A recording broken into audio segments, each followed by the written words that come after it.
Assalamualaikum warahmatullahi wabarakatuh. Sahabat Nusantara yang dirahmati Allah.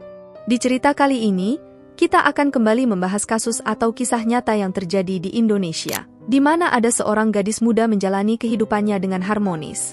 Namun, akan terjadi sesuatu yang tidak pantas ketika sang ibu pergi mencari kayu untuk kebutuhan sehari-hari. Ya, penyebabnya tidak lain adalah sang paman sendiri. Ia justru tega melakukan perbuatan yang tidak baik untuk dilakukan. Bagaimana kisah selengkapnya dari kisah ini? Tonton video ini sampai habis agar sahabat Nusantara bisa paham. Namun sebelum menyimak kisahnya, sempatkanlah menulis sholawat kepada Nabi kita di kolom komentar sebagai tanda penghormatan kita kepada beliau. Allah berfirman dalam surat Al-Ahzab ayat 56, sesungguhnya Allah dan para malaikatnya bersolawat untuk Nabi. Wahai orang-orang yang beriman, bersolawatlah kamu untuk Nabi dan ucapkanlah salam dengan penuh penghormatan kepadanya. Cerita ini dibuat berdasarkan berita yang sudah beredar dan diterbitkan oleh beberapa media publik yang aku sajikan dan aku rangkum dalam bentuk alur cerita. Sebelum kita mulai videonya, seperti biasa, jangan lupa untuk like, share dan subscribe channel ini. Siapkan posisi ternyaman kalian untuk menikmati video ini. Baiklah, sekarang, mari kita bahas.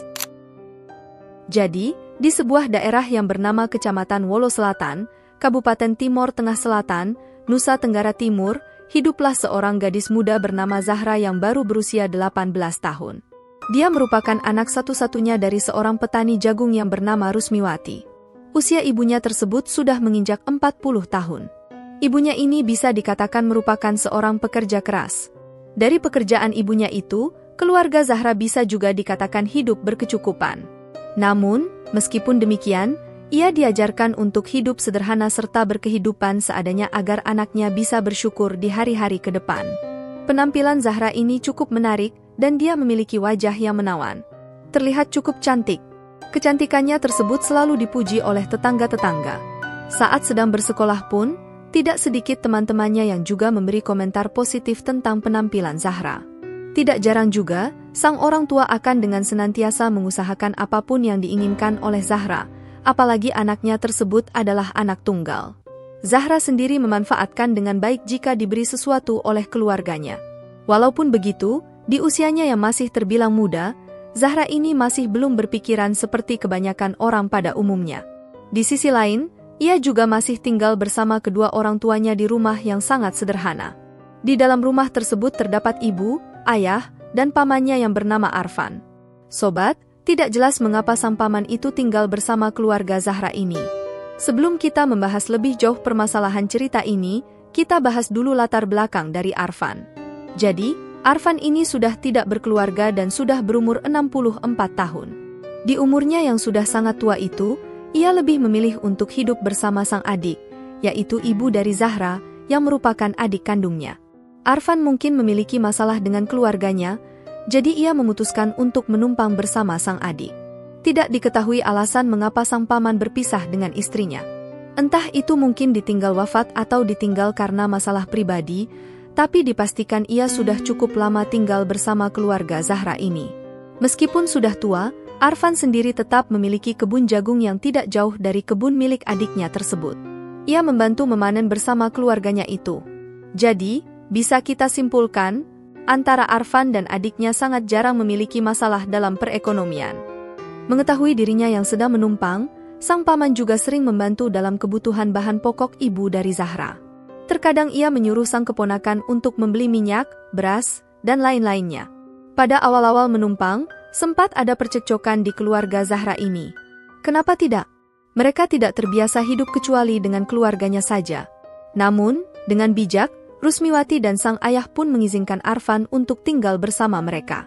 Mereka percaya bahwa sang paman tidak melakukan perilaku yang mencurigakan mengingat umurnya yang sudah lanjut. Namun, disinilah peristiwa kelam akan menimpa keluarga tersebut. Singkat cerita, pada bulan April 2021, di hari tersebut jagung yang ada di kebun keluarga Zahra dan pamannya sudah siap untuk dipanen. Mereka pun mempersiapkan alat-alat yang dibutuhkan. Di pagi hari itu, hingga beberapa jam kemudian, Zahra dan sang ibu beserta pamannya pergi menuju ke kebun bersama tanpa sang ayah. Mengingat kebun orang tua Zahra dan Arfan berdekatan, Hal tersebut wajar jika ia ikut bersama. Namun, tidak diketahui mengapa sang ayah tidak ikut bersama saat itu.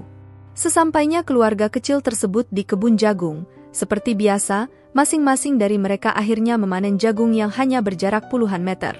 Waktu demi waktu berlalu, sekitar pukul 14 WITA, setelah selesai panen jagung dan sudah merasa letih, Ibu Zahra pun masuk ke dalam pondok kebunnya untuk beristirahat. Sedangkan Zahra pergi mencari kayu bakar di sekitar kebun milik ibunya untuk dibawa pulang ke rumah.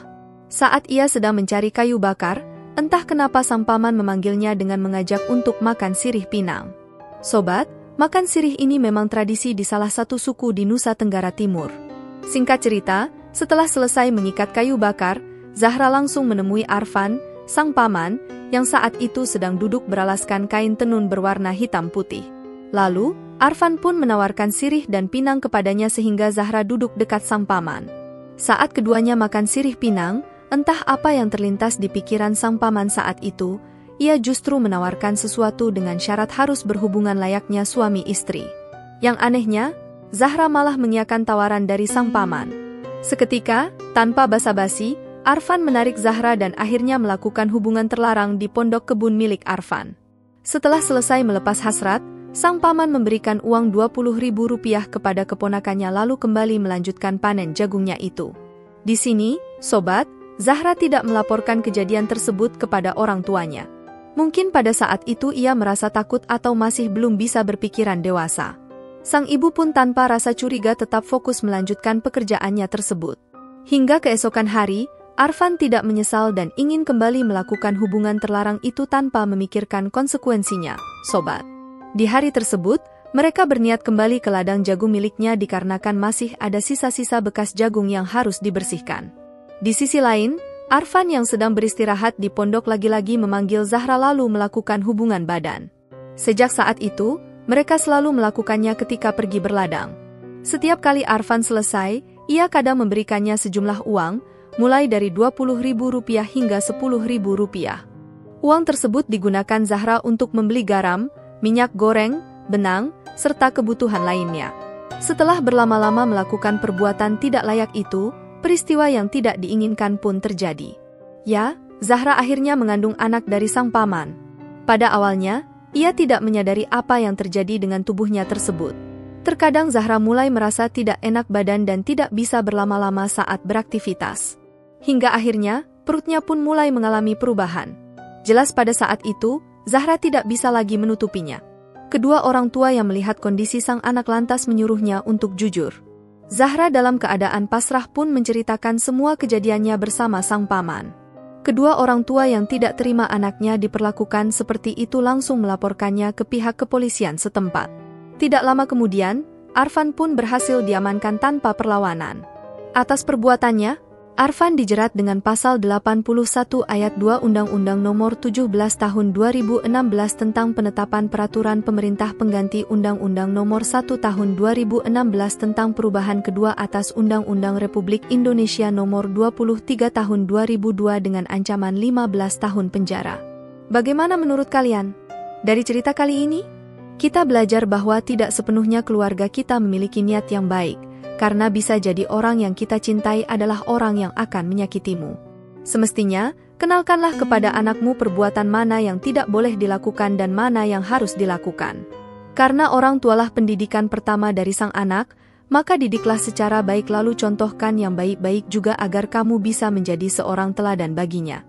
Baiklah sahabat Nusantara, terima kasih sudah menonton video ini sampai habis dan sampai berjumpa di kisah-kisah menarik lainnya. Saya akhiri. Wassalamualaikum warahmatullahi wabarakatuh.